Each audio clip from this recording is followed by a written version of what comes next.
we are taking a photo. Yeah? Sisi tunapiga picha.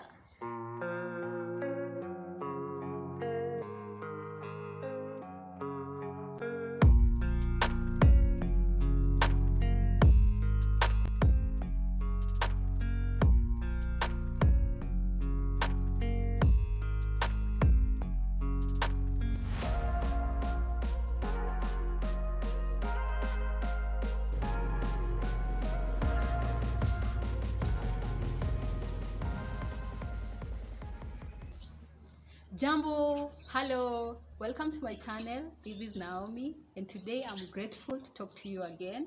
How is everyone doing? I hope everyone is fine and healthy, and I'm happy that you can have another video today.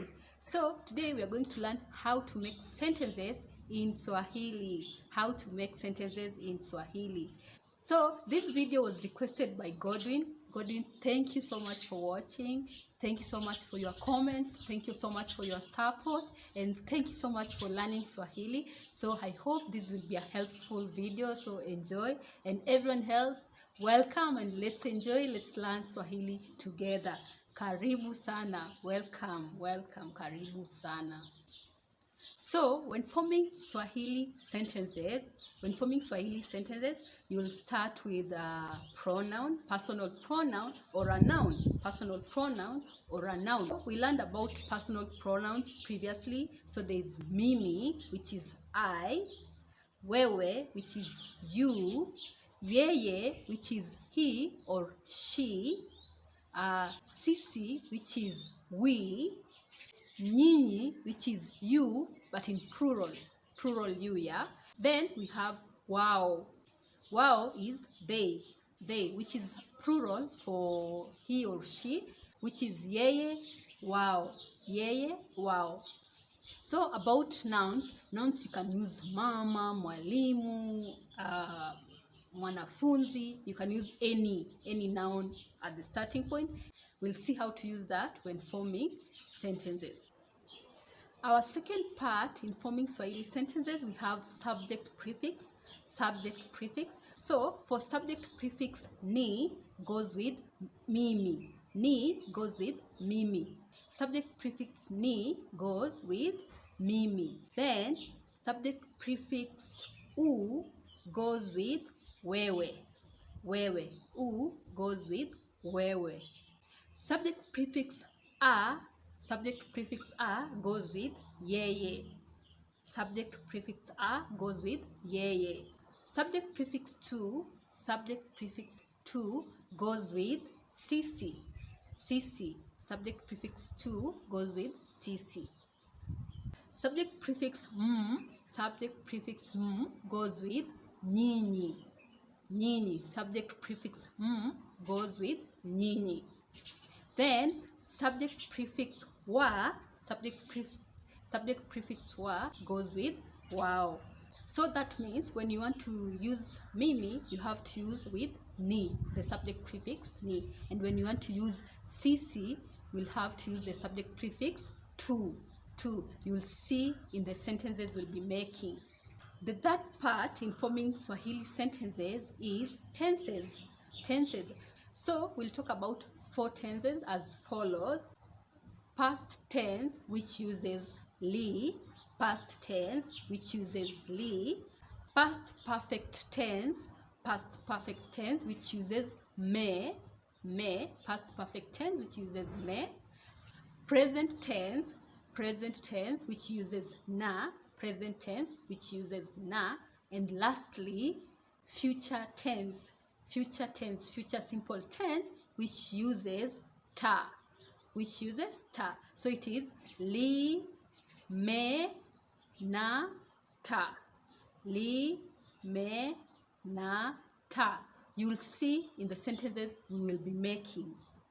The fourth part in making Swahili sentences, we have verbs. Of course, verbs.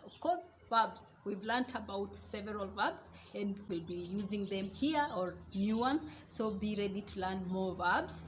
And these verbs will be in their basic form, yeah? It will be using their basic form. And lastly, in making Swahili sentences, so the last part after verbs, you can put nouns and other things. So we'll see while making the sentences. So let's go to the sentences. Are you ready? Are you ready? Yeah. So welcome. Let's make sentences so that you can understand what I've been talking about. Yeah. So the personal pronoun we'll be using is mimi, then subject prefix na, then we'll be using both, then we'll be using all the tenses, and then the verb will be funza, which means teach. So let's look at the sentences. So the first sentence in this part is mimi nilifunza Kiswahili. Mimi nilifunza Kiswahili. Mimi nilifunza Kiswahili. That means I taught Kiswahili. I taught Kiswahili. Mimi nilifundisha Kiswahili. Then the second sentence is mimi nimefundisha Kiswahili. Mimi nimefundisha Kiswahili. Mimi nimefundisha Kiswahili. I have taught Kiswahili. I have taught Kiswahili. I have taught Kiswahili. That means I've just taught Kiswahili just recently. I've just taught Kiswahili recently. Recently. Mimi nimefundisha Kiswahili. Then our third sentence will be mimi ninafundisha Kiswahili. Mimi ninafundisha Kiswahili. Mimi ninafundisha Kiswahili. I am teaching Swahili. I am teaching Swahili. I am teaching Swahili right now. Mimi ninafundisha Kiswahili. Then the fourth sentence will be mimi nitafundisha Kiswahili. Mimi nitafundisha Kiswahili. Mimi nitafundisha Kiswahili. I will teach Swahili. I will teach Swahili in the future. I will teach Swahili. So we have mimi nilifundisha Kiswahili, mimi nimefundisha Kiswahili, mimi ninafundisha Kiswahili, and mimi nilifundisha Kiswahili. And let's do our second part. So let's do our second part, and we'll be using wewe. We will be using wewe. So our personal pronoun will be wewe. Then subject prefix will be u. Subject prefix will be u. Then we'll be using all the tenses, and the verb that we'll be using is soma. So let's look at the sentences. So our first sentence will be wewe ulisoma Kiswahili. Wewe ulisoma Kiswahili. You studied Swahili. You studied Swahili. Wewe ulisoma Kiswahili. Then our second sentence will be wewe umesoma Kiswahili. Wewe umesoma Kiswahili. Wewe umesoma Kiswahili. You've studied Kiswahili. You've studied Swahili. You've studied Swahili. You've just studied Swahili just a few minutes ago. Wewe umesoma Kiswahili. Wewe umesoma Kiswahili.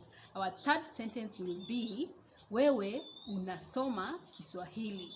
Wewe unasoma Kiswahili. Right now you're learning Swahili. Right now you're learning Swahili.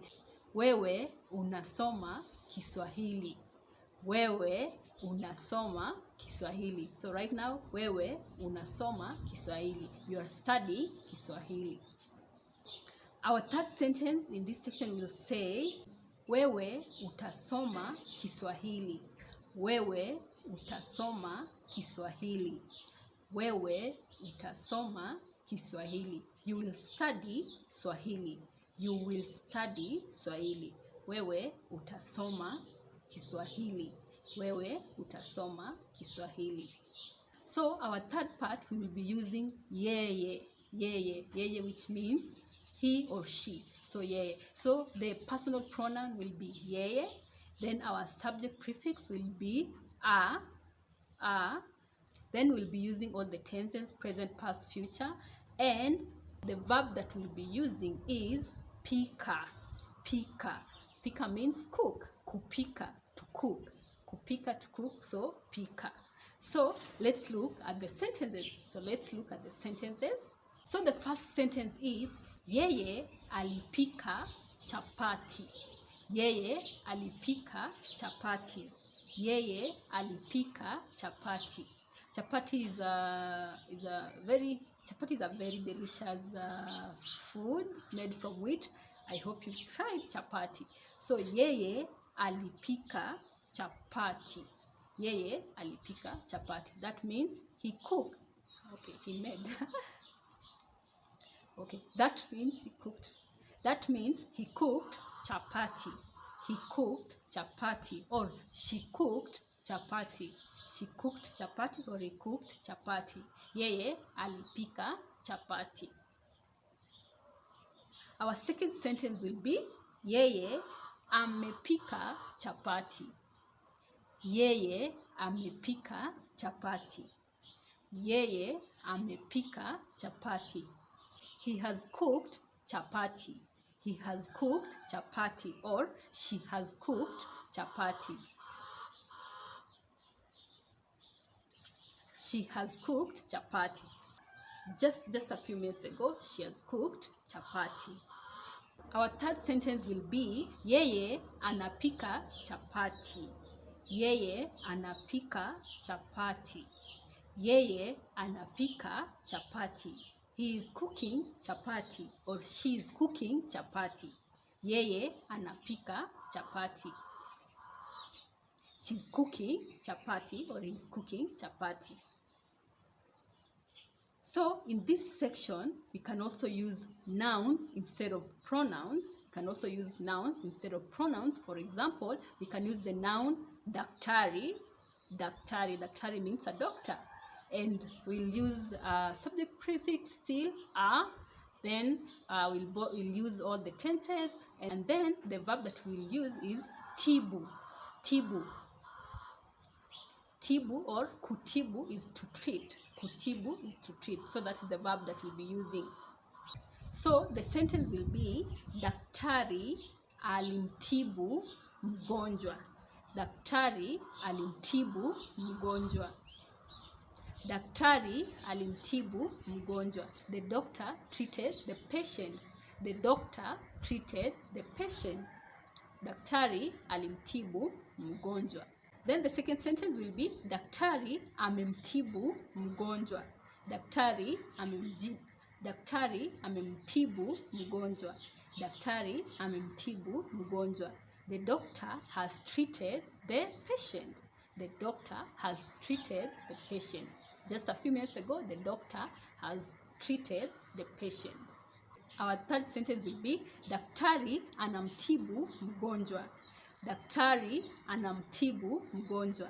The doctor is treating the patient. The doctor is treating the patient. Daktari anamtibu mgonjwa. And the last sentence will be daktari atamtibu mgonjwa. Daktari atamtibu mgonjwa. The doctor will treat the patient. The doctor will treat the patient. Daktari atamtibu mgonjwa. Then our fourth section will use Sisi. Sisi, which is we. Sisi, which is we. So the personal pronoun is Sisi. Subject prefix will be true. Then we'll use all the tenses, and the verb that we are going to use is piga. Piga, to hit. We talked about piga in the YouTube shorts. I was telling you the phrases that are made using the word kupiga. So the word we are using is kupiga picha. Kupiga picha means to take a photo. Kupiga picha, to take a photo. Kupiga picha, to take a photo. So the verb that we'll be using is piga picha. Piga picha. Piga picha. Okay, so our first sentence will be Sisi tulipiga picha. Sisi tulipiga picha. Sisi tulipiga picha. We took a photo. We took a photo. Sisi tulipiga picha. Then our second sentence will be Sisi tumepiga picha.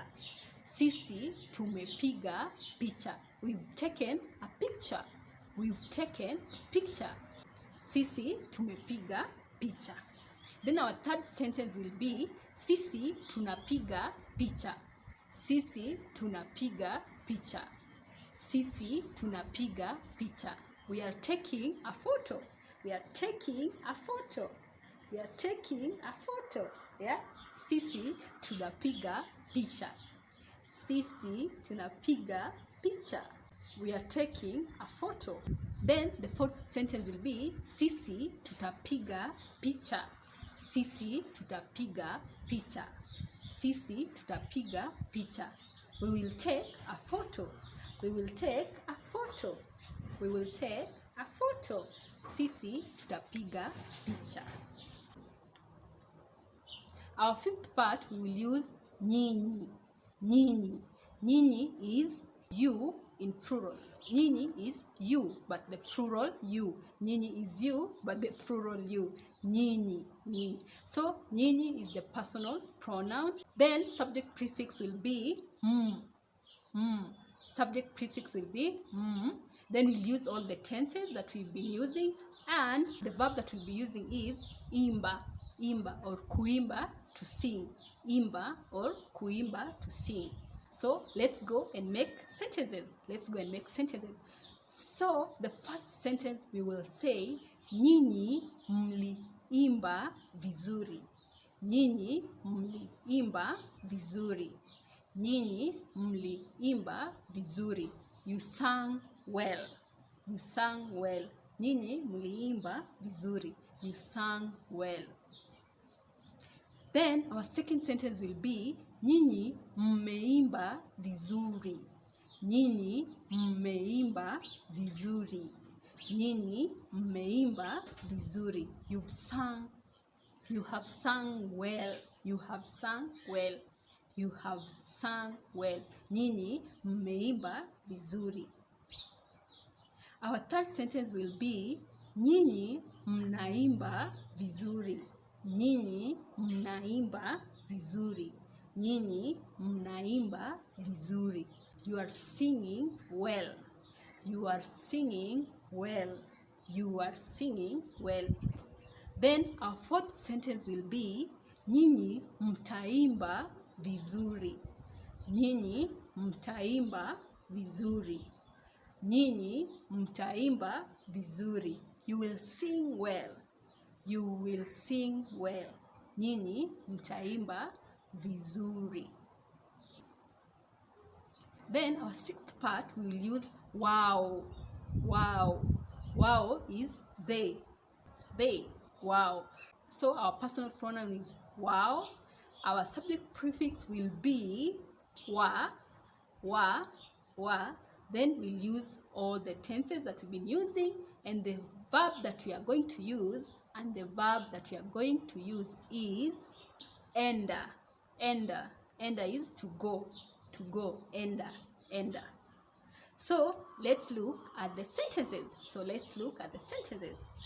So our first sentence will be wao walienda safari.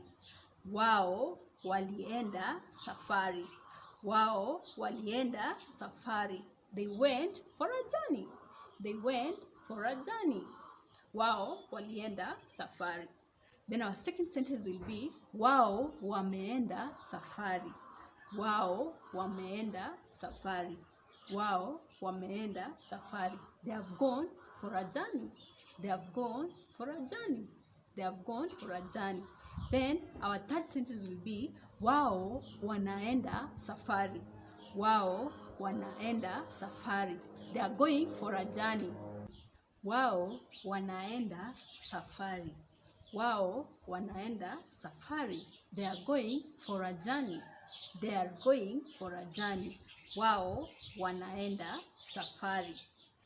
Then our fourth sentence will be wao wataenda safari. Wao wataenda safari.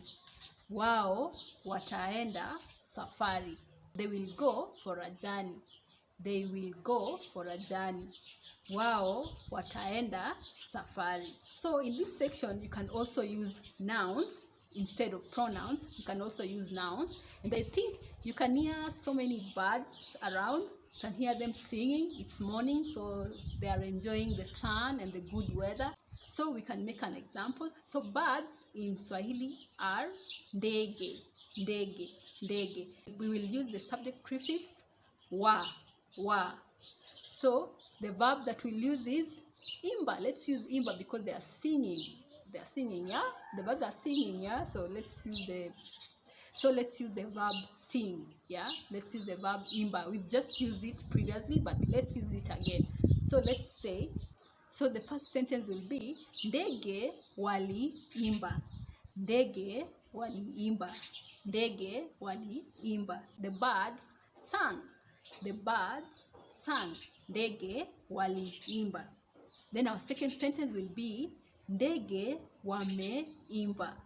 Ndege wame imba. Ndege wame imba. The birds have sung. The birds have sung. They have just sung a few minutes ago. The birds have sung.